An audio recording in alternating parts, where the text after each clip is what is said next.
This is the Creative Coach Cast with Paul Goldsmith. Bryan Simpson is a singer-songwriter from Nashville, Tennessee. He's made records with Grammy winners including Dan Auerbach of the Black Keys and the legendary bluegrass singer Ricky Saggs. He's toured with Mumford and Sons and has written several chart toppers, including Blake Shelton's A Guy with a Girl, as well as I'll Just Hold On, Joe Nichols' Yeah, and Tim McGraw's Better Than I Used to Be. Bryan, welcome to the Creative Coach Cast. How are you? Good, I'm good. Thanks. That sounds pretty good. I like that list. It's funny it's only in these moments where you go like, okay, you're not completely failing at this. Yeah, you've done a few things. It's easy to forget in a heartbeat that like, man, am I dwelling in obscurity over here with nothing to show for it? And after all those hits, you still struggle with that. Oh, for sure. Really, it's just the process of working on the songs. All the other stuff is like kind of like trying to sort of eat air. You know what I mean? It's like, it's just worthless, especially on a chart situation. It's so funny because it doesn't necessarily mean you wrote the best song. It means you have the best song currently at the moment of the songs that have made it into the airwaves. Does having a hit song that makes it to the airwaves give you any greater confidence for writing the next one? I think if you're honest with yourself enough, you realize you're just kind of like stumbling into stuff for the most part. I mean, hopefully you gain some wisdom about certain things that are like, well, let me say this. You gain an education. Now you can use it however you want. Like I always get nervous, like going, oh, I did it this way, so I should keep doing it this way. When in actuality, I should probably like sort of like Wendell Berry said, to practice resurrection. I should just really kind of burn that person down and start over new so that I don't fall into some sort of limited, sort of narrow pathway of this is how you can be creative or this is how you write a song. The moment I feel like I know how to write a song, then the intriguing, exciting mystery part of it is kind of lost. And then it's kind of like, I might as well be building chairs. You know what I mean? I want to kind of stumble onto it. Like, I don't know how that happened. I don't know where that line came from. I don't know where that melody came from. Sort of these subconscious dreams that I'm having during the daytime. Like I want to have those kind of spill out, but I don't want to know exactly how that all happened and occurred. So it's like less of a math equation and more of an art, walking into some Jackson Pollock painting or something like that, not knowing why it makes you feel a certain way, you know? Totally. And so what do you do to harness your creativity to capture that in the moment of inspiration so that, you don't lose it when inspiration strikes? Keep my phone close, mainly. I just keep my phone close for voice memos and my little notes thing where I just write down ideas, a phrase or a melody pops in my head or some lines or whatever. I just sent someone the other day, I was sharing a voice note I'd made, and she said it was voice note number 1926. And she goes, my God, you have that many voice notes. I'm like, yeah, I just don't let anything kind of pass. And I've also learned a lot. I learned a lot from listening to my songs or listening to segments of songs. In review, I learned a lot. So like, I record it. If I'm working a song, I probably have recorded it in my phone like 25 times or something, like pieces of it in order to hear it back. The person listening to the story versus the one telling the story is having two different experiences. I have a lot of information that I may not have found its way into a song.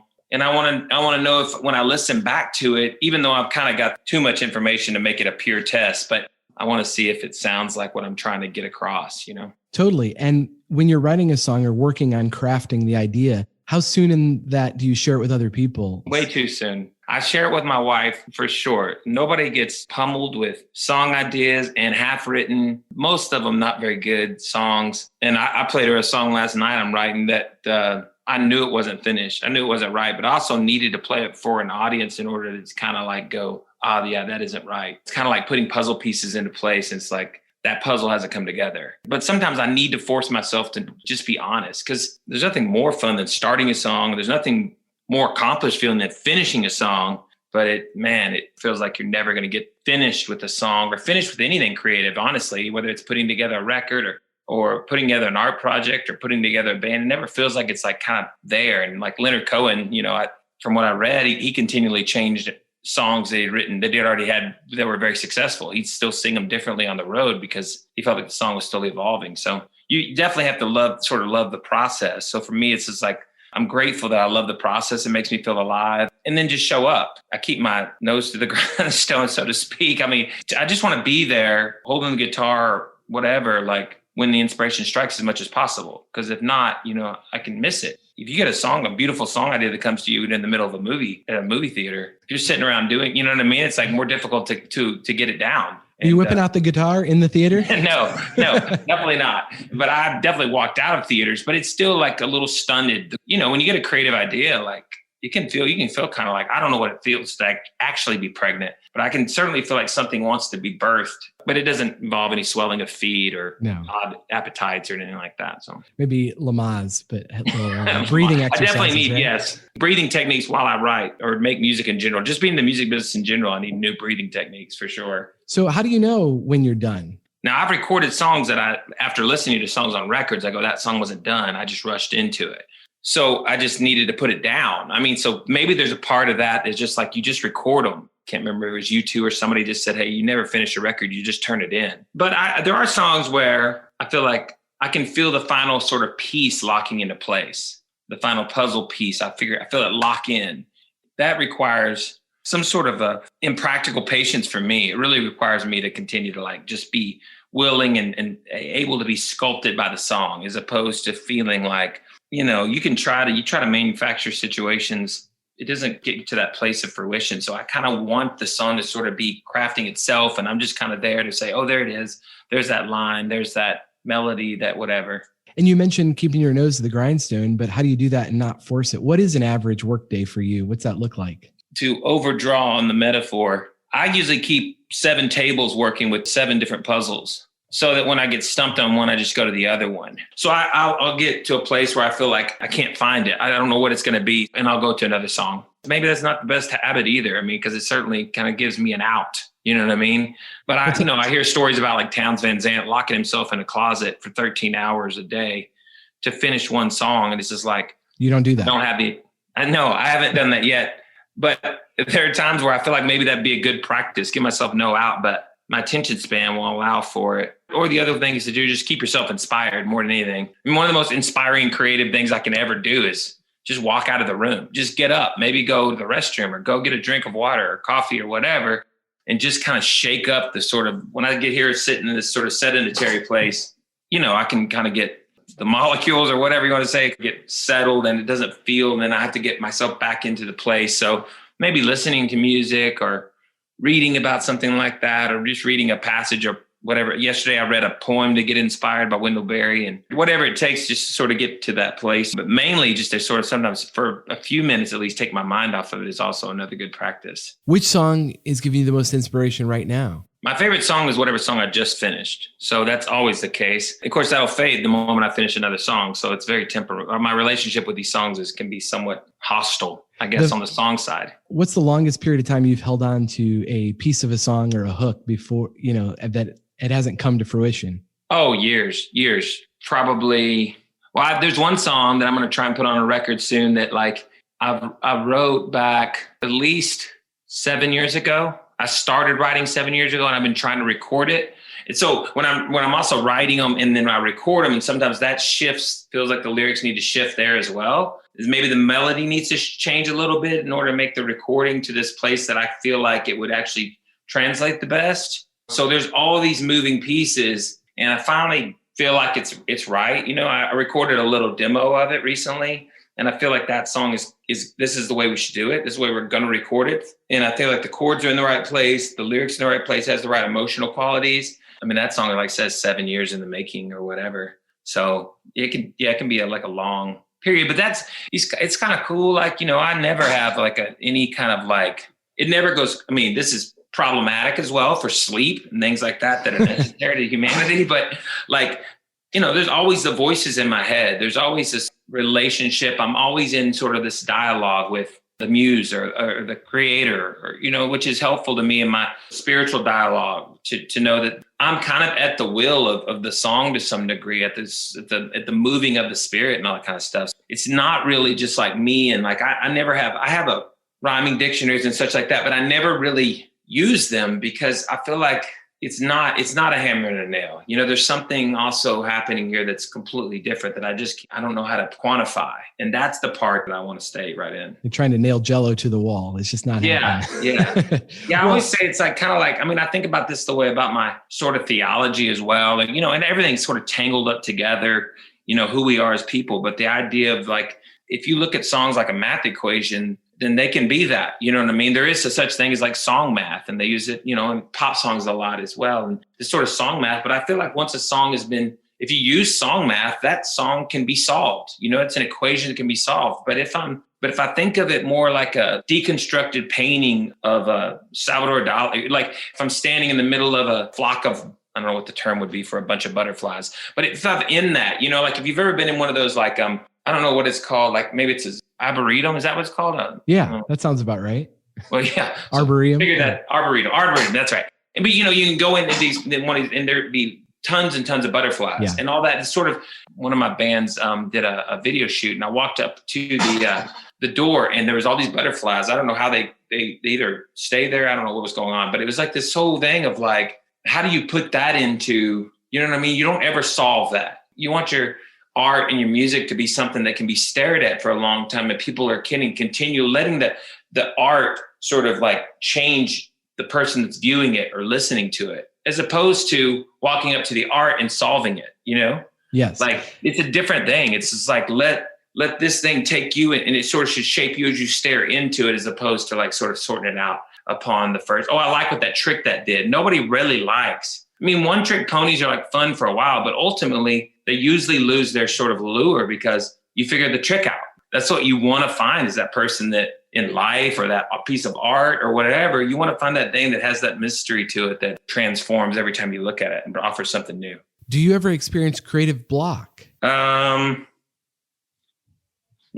I don't even like to discuss it. Honestly, it's not like a hard and fast rule, but by the grace of God, and I completely mean that, I never have ever come to a place where I remember early on when I first moved to Nashville, I moved here for a couple of years when I was in my early 20s. And I remember sitting around thinking, like, this is going to run out. I mean, I've only got 4 ideas. I'm going to run out pretty fast. But the truth is, that's when I'm in those headspaces. When I was in that headspace, then I was thinking, like, there's a way to write a song. There's a certain kind of thing you can write about, but not you know what I mean? So as I continue to grow and be shaped by my surroundings or whatever, I'm still constantly sort of, hopefully, kind of evolving to myself. I'm becoming who I'm, or C.S. Lewis said, I'm becoming who I've always meant to be, but have never been. I think Matt Redman, a worship songwriter, said that it's kind of like when people ask him whether or not he ever thinks he's going to run out of things to talk about, since he talks about God in all of his songs, he's like, no, it's like this crystal ball or a diamond up in the sun. And every time the sun moves around, it flashes at the diamond in a different way. And that's what life does on a regular basis with creativity. It gives you a new way to look at something.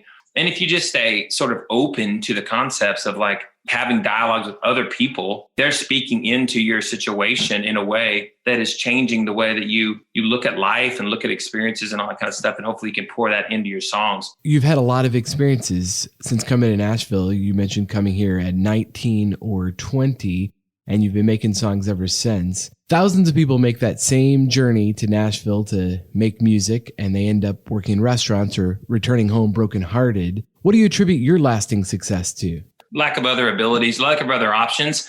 It was, it's kind of this or breaking into houses. I still had to do other things until around 30. I still had to do other jobs, where it was knocking doors, selling vacuums, or selling security systems, or selling newspaper subscriptions. That makes me sound really dated. And just for whatever reason, like I kind of stumbled into some opportunities from people that have really helped me. And I don't know how to attribute that to, other than, like I said, grace and God taking care of the ignorant. Because this is what I wanted to do. I wanted to do music since I was around 9 years old. I've always kind of planned that in my life somehow. And when did it occur to you that you could actually make a career of this thing? Well, first time I came to Nashville, actually, the first time playing. I play fiddle and mandolin and guitar and stuff. So I was playing with another artist, and I had been writing songs since I was about 15. And I saw that people were making a living. I actually thought all the artists wrote their own songs. They don't? Yeah, exactly. Yeah, we're breaking news here that they don't always, at least. They may show up on a lot of songs, but they don't always write them. But anyway, I saw that was the case, that people were doing that. And one person in particular introduced me to somebody else. And from that point forward, I had someone else who was kind of in the grind with me on it. And I think that's mainly usually what it is with anything in life. You sort of like, for you to start to believe that it's true. I think Tim Keller said this about faith. He said that you usually need like a few things where you have this sort of revelatory experience. You need time in order to sort of study the scriptures. And then the third one would be that you have have someone who gives you a practical, who you get a tangible, someone to walk through it with. Someone shows you a picture. It's not enough to simply just sort of read of Jesus, but you need someone who is around you that's your contemporary or your peer that is actually living that out, so you can have a picture of what that looks like to not just walk through Jerusalem, but walk through, for me, it was Nashville. What does it look like to live this life? And so in music, that's the same way. You need someone that goes, oh, you're in this with me. And not few people that was the case for, and really helps you to know, oh, this can really happen. This isn't just something that happens for these people that are like on Mount Rushmore. They're not figments of my imagination, you know? So in other words, find trusted confidence that can help encourage you along the way, even when your own. 100%. Yeah. 100%. And then, just there's some personality types to it. And some of my friends say that I'm just like a big parade float that kind of goes down Main Street. If you pay attention to every little criticism that comes along the way, or, like I'm not a big research person. A lot of times we'll just dive into stuff, and it probably has hurt me, but it also helps me sometimes, because sometimes I just don't know any better. And I don't know this is not the right way to do this. I just kind of buy into the concept, probably from my parents or something. I don't really care what the right way to do it is. I have fun kind of stumbling around a little bit more than I do. Like I said earlier, this is where you put your feet. If you want to walk to this place, this is the quickest way to get there. I don't really care about that. I drive my wife crazy. We'll be driving to the same place where it's a restaurant. We lived in the same area basically for the last 10 years. And I'll drive to a different restaurant. She'll go, why are you driving this way? Why don't you drive the way that's the fastest? And I'll just be like, I don't know. I don't like doing that every time. I feel like going another way. Efficiency is not the number one goal, but new experiences. Yeah. Now, sometimes I wish, man, I'd be a lot more efficient. I'm like, man, especially when it comes down to certain things, I'd be like, that new guitar I want to buy at Carter's or whatever, Carter's Vintage Guitars. I wish I would have been more efficient with my money, or more efficient with my talent at times, but whatever. What's your biggest struggle, or what keeps you up at night? Just songs really keep me up. I wake up, I sleep with songs in my head a lot. I wake up pretty excited about, which is strange. I've been doing this long enough where I wouldn't think I would, but I keep new projects going. This is another thing, starting new projects. I'm just like anybody else who likes sort of falling in love. That first window is so awesome. So I do that a lot. Sometimes some of them work out, some of them don't, but I still like doing that. You have that new relationship energy with every creative project. Yeah, exactly. Exactly. Awesome. So what are you working on now that has you most excited? I have a project out called The Whistle and the Bells that was sort of like 2 records about me sort of journeying through my faith and all this different stuff. And it's been something that was really, really helpful to me. And people seem to take a shine to it to some degree or whatever. But I'm kind of working on putting songs together to sort of make like this solo project, which are songs that if I could just stand in front of you or I could sit by myself and play them. They don't need they'll probably be recorded with production and stuff like that. But these are all songs at the bare bones that can kind of stand alone when played just with me and a guitar. And then songs that could kind of be dressed up with cool production as well. Then I did a bluegrass project with my buddy Matt Menifee, who we used to be in a band together back in the day in Cadillac Sky.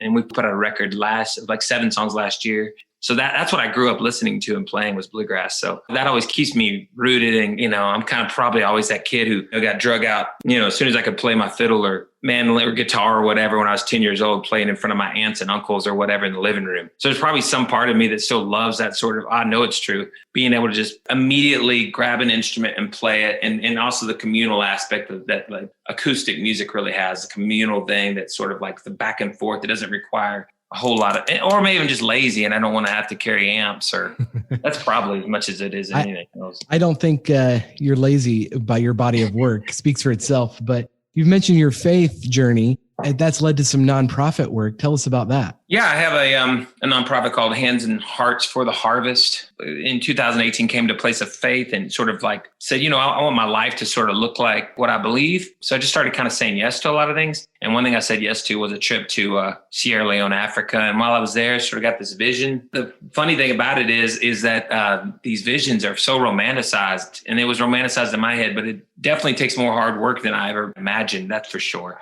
But we went to Sierra Leone, one of the worst places to be born, the UN said at the time, and a place called Benduma, Sierra Leone.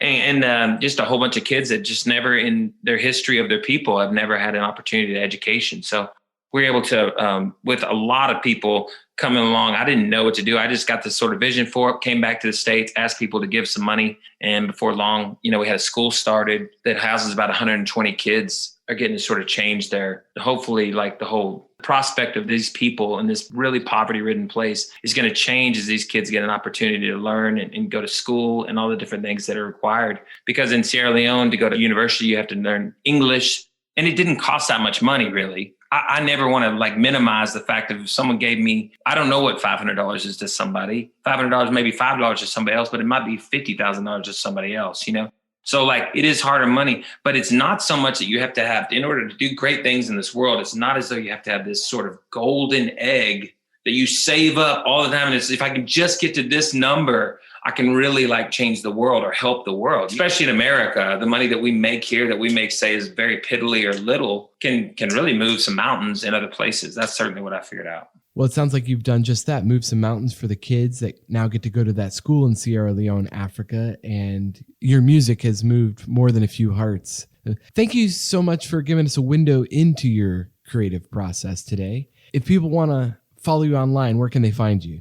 You can go on the whistlesandthebells.com, thegoldenagepage.com, Google Bryan Simpson. I'm sure it's something. I'm not the jazz pianist. If you find somebody that, big, a lot of hair, corn-fed, that you'll know you found someone the right guy. Bryan Simpson, thank you for being here. And thank you for listening to the Creative Coach Cast. I'll talk to you next time.